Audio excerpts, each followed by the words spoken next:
Ayun. So, good evening guys. Ngayon po ay Thursday, May 16, 2024. So, biglang sumipa yung yung index natin kanina so pagdating ng pre-close, di ba? No? Bago tayo mag-pre-close, ang index natin is nasa 0.4% pero sumipa tayo ng closing natin. Noong umaga, malakas siya, nagsiso siya no 0.6 o 0.8, kaagad siya nag 1% tapos bumagsak tapos nag-bounce ulit sa closing ng market. Ayan. So medyo maganda po kasi yung closing doon sa bandang US. Si S&P 500 natin is nagkaroon ng all-time high yata o new high, 52 weeks high sa kanyang galawan. So ganun din yung nangyari sa majority ng mga Asian markets. So makikita natin mamaya doon sa mga chart po natin. So pero yung galawan natin, hindi pa rin tayo masyadong kampante, sabi nga natin. So di ba kapon medyo bearish na bearish tayo sa kanya ngayon, puro net foreign sell pa rin kasi. So wala pa rin tayo makita na net foreign buy dito sa market. Kaya hindi natin mahirap ma-predict na sisipa na kahit may mga nakita natin yung mga properties, medyo malakas yung galawan after ng rebalancing natin. Kasi yun nga, 196.95 million net foreign sell pa rin naman. So anyway, umakit tayo, tignan natin bukas, malay mo bukas na meron po tayo net foreign buy. So 6,628.2 ang panalo dito si Kep natin, no? Okay, finally, pabalik niya siya dun sa fair value niya, dun sa nung last na magbigay siya ng dividends kasi nag-ano na naman siya, reporting to principal tayo. So ceiling yung galawan natin. Okay? So marami din sa ibang stocks natin. Syempre, sa blue chips, marami gumalaw kasi nga nag 1% si index. Ayan, si ACN natin, okay pa rin naman yung galaw niya, 2.0%. Tapos, pinupupog pa rin siya ng foreigner, 58.64 million net foreign buy. Pero yung candle natin sa kanya, parang napagod na si ASEAN kasi diretso ba naman yung reversal ng price action niya last time. So, medyo nag-dow G yung kandila natin sa close mamaya. Silipin natin yan. Tapos si Merrimart, marami tayong mga stocks na nabuhay. Sina Lotto, ito si Lotto, si Merrimart, si Lode, yung mga hindi natin nababasa last time, di ba? Si Ara, yan, so nagising yung ibang mga stocks natin. So nag-up si Mermart ng 8.24%. Alam po yung catalyst natin, first quarter earnings 2024 is 52% yung earnings niya. So medyo maganda yung earnings niya. So hopefully ganun para medyo makabalik na yung price action. So sa properties natin, ito representative natin yung mga lugmok. Last time si SMPH meron siyang sumipa din siya 4.98%. Plus, okay, konti. Meron siyang konting 41.68 million net foreign buy. Tapos si Converge, net foreign sale si Converge siya, 30.69 million net foreign sale. Pero third day straight na maganda yung galaw niya. So 3.7% gain. Tapos si Kep, reporting sa principal natin. So, congrats dun sa mga malalakas yung loob, ha? Kasi wala siyang volume last time. O, nagka-volume na ngayon. Meron siyang 76K net foreign buy dito sa market and then close tayo sa 39.39%. And then STI, so sumabay na rin sa agos ng market, nag-breakout 6.45% na gain. And then meron siyang 103K net foreign sell dito sa market natin. Okay? So hopefully yun na ba yung inatay natin kasi sumakay yung candle natin dito sa ibabaw ng MA9 tsaka MA20. Ayan, bukas malalaman natin yan. Ayan, so disclaimer guys sa mga bago dito sa channel natin, as usual yung ating review is for education purposes lang po yan. So wag mong gagamitin ito as a reason para mag-buy, sell, or hold na ating stocks. Meron po kasing risk na involved sa market, due diligence na lang po ako ng stocks yung gusto mong bilhin. And then follow po ako dito sa ating Palaboy Trader na YouTube channel as usual.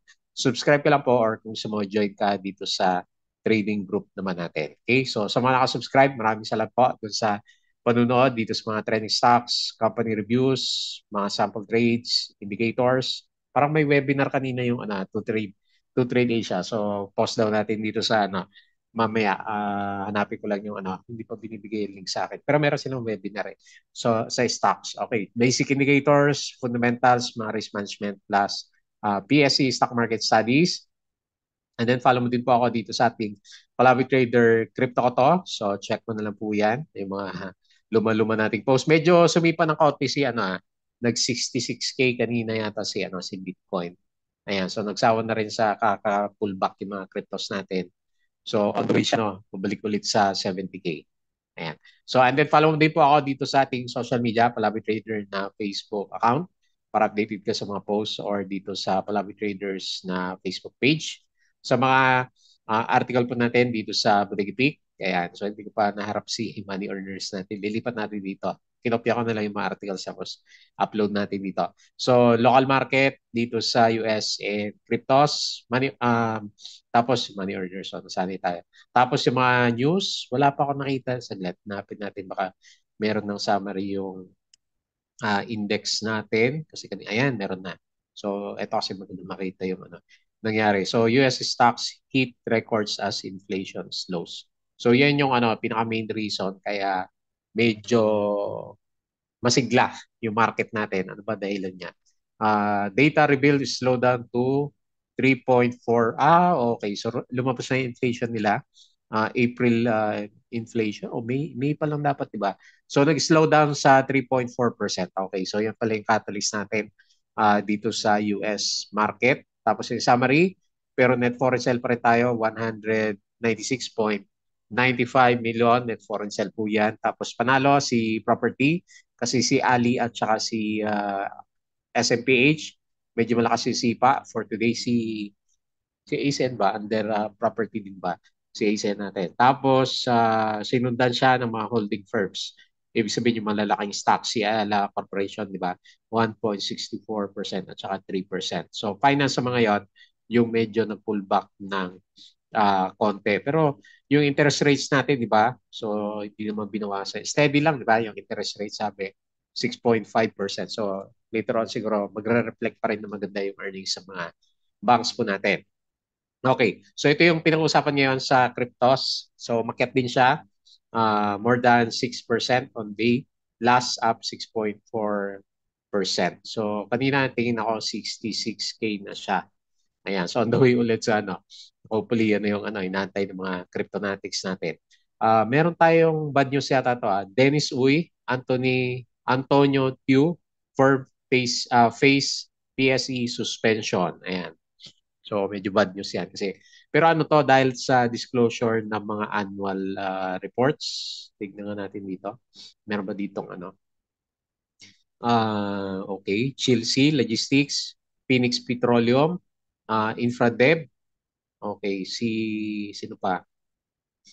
Ever Gotesco avoid suspension after complying with repertorial requirements. Pero ano lang naman yung mga earnings.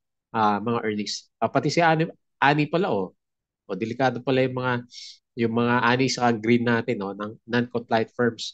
So Ani, Phoenix Petroleum at saka Philippine Infradev. Ayan.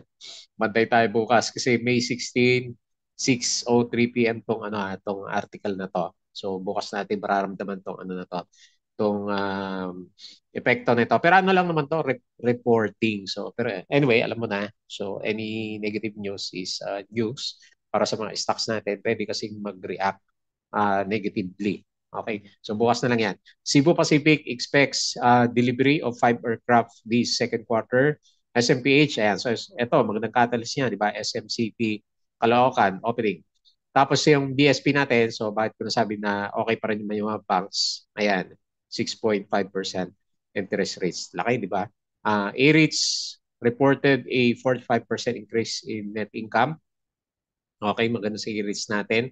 Australian backed battery manufacturer is significantly boosting its Philippine footprint. Sinong company kaya yan? AC, so maganda yung galaw. AGI, so mababa yung earnings niya, minus 10%. FDC plus 36. HI, ano ba to? Laki naman, 245 versus 8 million. So kanina umaga to, yung mga properties, okay, all HC, hindi pala kasama si ASEN dito. Ayan, kasi nag-gain din naman si ASEN kanina. Ito yung mga properties stock natin. Okay, so maganda yung galaw. AGI, medyo lugi. URC, growth on track with GDP, economic, and volume gains. That's 16 straight quarters of stable or growing dividends from A-REIT. Ayan, maganda na naman yung usapan kay A-REITs natin. SPNEC fell more than 6%. dahil sa MSCI Global Small Cap Review that indicated SP and EC would be deleted from the index effective June 3. Ayan. So kaya 'di ba yung ganito yung iniwasan natin eh, yung mga outflow ng funds. Si ASEN nag-price in na. So kasi sinama siya sa small caps index ng MSCI. So magandang catalyst sa kanya kaya medyo sumipa talaga yung price action niya. Nakakaapekto yung mga yan eh. Ang laki ng epekto ng mga MSCI review, yung mga sino pa yung isa? FTSE, yung mga reviews natin sa European. So nakaka-apekto sa mga stocks. JT Capital Q1 Finance Report, up siya ng 6%. Globe minus 7% sa earnings. Ito yung mga ex-date. So, payable pala, mga payments sa mga dividends. May mga pa-special si GSMI. Subic awaits, para kanino ba to? Para kay ano siguro, ICT, no? Kasi mga ano to, mga ports. Tapos LTG, first quarter net rose by 1%. S&P 500 rises to new all-time high pala. So, batak na batak kaya pala ang dami stocks sa semicon, no? Mga semicon companies umakyat yung galawan nila. So, CREC, target move to June. Lilipat nga to para kay Creeds natin yan. No? Converge, first quarter net income rose 17%. Alliance Select Foods reports net profit of 89,000 USD. US stock, so gumalaw. BPI, ito yung mga dividends. Meron dito. So, ilan ba? 7% yung ano niya, yung dividends ni DDMTR for the year pero lugi yung stock price niya na 4%. So, lugi pa rin. Ayan. So, kahit pwede mo sabihin, meron kang dividends pero lugi pa rin naman. Ayan. Philippine Banks, okay, bumaba. SPNEC, yung MSCI rebalancing, wala na. So, ito, meron siya MEMS dito, si APL. Q1 net loss, 7.9 million, up 30%, 32%. Pero sabi niya, missing daw si ano. Wala tayong balita kay MB Saipon 1, di ba? So, ano ba yan? Ba't yun yung mga companies natin, no? Okay, nung okay siya, no? Nung pinag-uusapan siya, lagi may araw-araw may balita kay MB Saipon 1, MB Saipon 2. Nakita ko pa yung mga, yung mga post nila sa Investa, yung location ng mga barko, yung mga dot. Ngayon, wala na tayong balita. Kung may nakita ba na minerals si MB Saipon natin. Okay, wala na. Nawala na. Ayan. A-REITs, ayan po panalo yung stock price niya. 1.65 tapos may dividend yield si A-REITs natin. Okay? So maganda rin yung galaw ng US markets po natin. Ayan. So, patalastas ulit dito sa Patreon natin. Ayan. So, yung mga bago po dito sa channel natin, please don't forget to check po yung Patreon natin, yung mga gusto ng guide sa trading, investing po sa Philippine markets. Ayan. Sali lang po kayo dito sa Patreon po natin para makita mo kung ano yung mga stocks na binibili naman natin dito. Okay? So, double check ko na po yan. Punta tayo dito sa chart. Ayan, ano ba nangyari? Sinispo na ako eh. Kaya hindi ako makapagsalita ng maayos. Ayan. So, yung ating index, nakakulong pa rin naman siya, pero lumalaban ng konti. Ayan. So, meron naman tayong optimism dito sa market. Ang problema ko lang, syempre, yung lagi nating hinahanap yung net foreign buy. Ayan. So, para to sa mga big caps. Yung big caps kasi natin, ito yung mga nagtutulak, di ba, mga foreigners. Doon sa mga small caps, pipitik at pipitik siya kahit na sideways po si PSE market natin. So 1.06% maganda yung galaw natin. Pero pinitik nga po yung market natin pagdating sa closing. And so kung titignan ko maigi yung itsura ng chart, yung candle natin maganda kasi parang bumalik yung di ba nag-green, okay na sana, nag-drop, tapos bumalik, di ba? Mataas siya ng konti dito sa previous na green candle natin dito sa 6,600. Ayan. So, tingnan natin. Malay mo, matuloy nga naman. Basta merong magtutulak na foreigners dito sa market natin. Pero baka kasi all eyes yung market natin sa US. Kasi nga medyo nag-all-time high. So, ibig sabihin, ilang araw na tataas yung galawan dun sa US markets po natin. So anyway, maganda rin naman. So on the way na tayo para sa breakout ulit dito sa RSI 50. And then hopefully, itry ulit natin tong 6,700 dito sa MA 100 natin. So one day pa, hopefully net buy naman yung foreigners natin bukas. Ayan. So bisitahin natin yung mga winners dito. So ASEN, 2%. Nandito sa listahan natin. No? Mamaya, pag-usapan natin yan. AC, so sumipa, nag-breakout na rin siya. 4% SM, 1.6. Nasa baba si SM. Ali, ayan. So pabalik na paborito natin si Ali, di ba? SMPH, pabalik na rin siya. 4%. Sino pa? Yung mga more than 1%. Monde, nag-drop siya. Oh. Medyo malaki yung volume niya. May net foreign sell. Tapos URC. Mga below 1% na iba. GGS. Yeah, umakyat din siya. Oh. May dividends pala to. 1%. Robinson malit lang. Sino pa? Wala na. No? So sa mga losers, ICT, ayan, nagko-correct pa rin. 1%.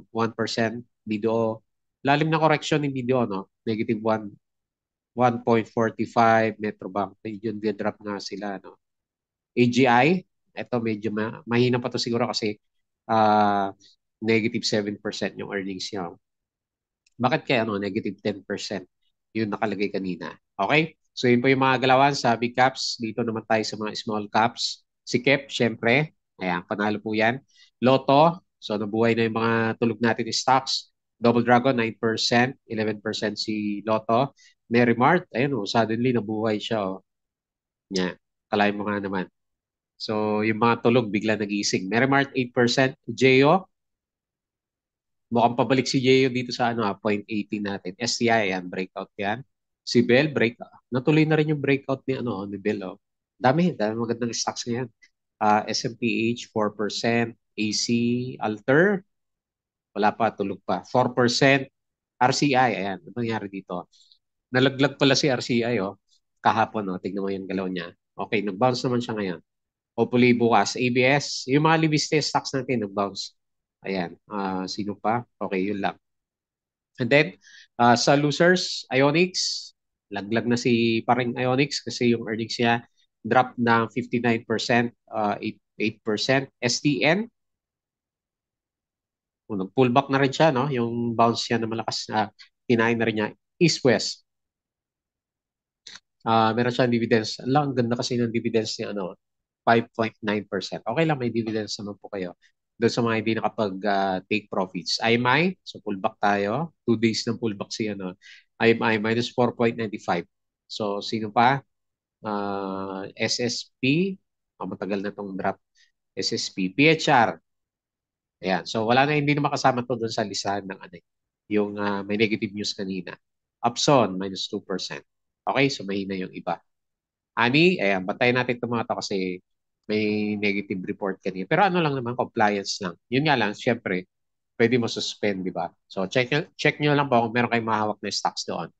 Okay, so next tayo, dito sa US market, in-expect ko another green day ulit dito. Kasi ganyan normally pag nagpi-52 weeks high. Ayan, futures, 0.14 positive. Dow Futures, 0.09. S&P 0.11. So mukhang maganda. European markets, mapula. So nung isang araw sila naman yung gainers. And then dito sa Asian market, lahat. Ayan. So lahat po tayo is verde dito sa bandang Asia. So sumunod tayo sa optimism ng buong global market sa US. Ayan, pati si crypto nga umakyat din. No? Bitcoin, 66K. Ethereum, 2.9. And BNB is 581. Merong mga bumagsak pero mas marami yung berde dito sa cryptos natin. Okay, so very very good para sa mga traders sa market. Yan. Quick review ulit dito sa mga trending stocks. So, nahin natin si ASN. So, maraming sabi, baka pagod na si ASN. Nag-gap up pala kanina. So, sinagad na. Overbought na kasi.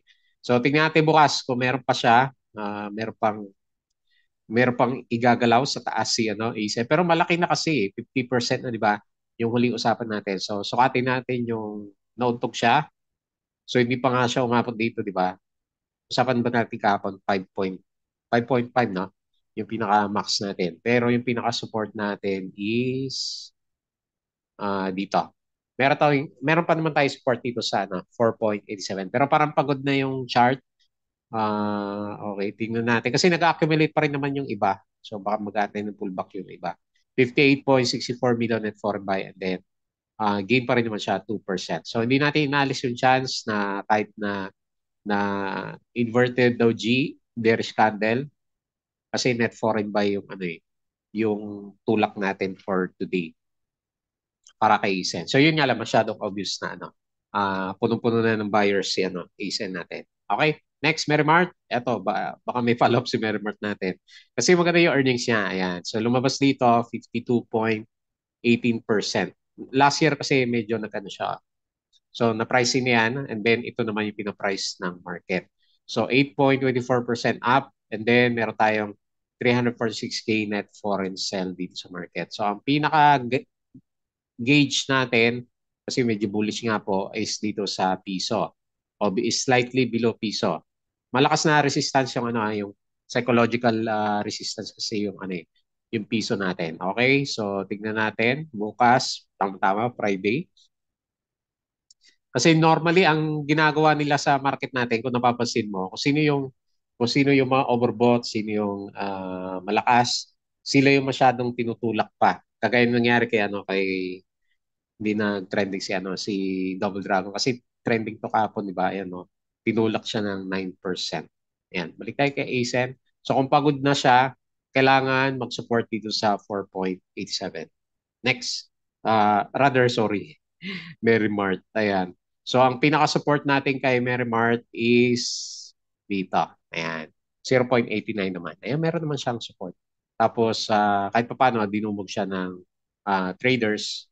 Meron siya 3 million na maliit nga lang, no? Pero okay na yan. Itulak naman niya yung price natin. Okay? Next, SMPH. So yung mga properties natin, no? Si Robinson, naka-recover na si Robinson, si Ali, representative na lang ni ano, SMPH na. Si BLL, gumalaw ba? Ayaw pa rin niya. Si Meg, yan. So halos lahat ng ano, o majority ng mga stocks natin sa property. Okay. So medyo lugmok pa rin si SMPH natin. So on the way siya para i-retest ulit yung 29 or 30 pesos natin. So, kasi okay naman yung earnings niya eh. So wala nga lang kasi nagtutulak. Ito meron na siya. So 41.68 million net foreign buy and gumalaw siya ng 4.98%. So yung RSI natin is nagre-retest dito sa RSI 50. Merong good sign kahit papano yung MACD, medyo malinis yung ano, MACD formation. Baka ito na yung reversal ni ano, SMPH natin. Ayan. So ganoon naman talaga sa mga ano, 'di ba? Mga big caps na okay naman yung funda. Buy low and sell high later on. Hindi buy high and then sell low. Ayan. So anyway, hopefully makabalik na siya doon sa more than 30 pesos na usapan natin last time sa kanya. Next, big caps, blue chips ulit, converge. So, hindi pa siya tuloy, no? Hindi pa nagbe-breakout, pero malapit na. So, bukas natin makikita kung may sipa itong si ano natin, si Converge. Kasi nag-ano siya, nagko-converge. Yung ano, may triangular formation yung ano eh. O, diamond formation, tama ba?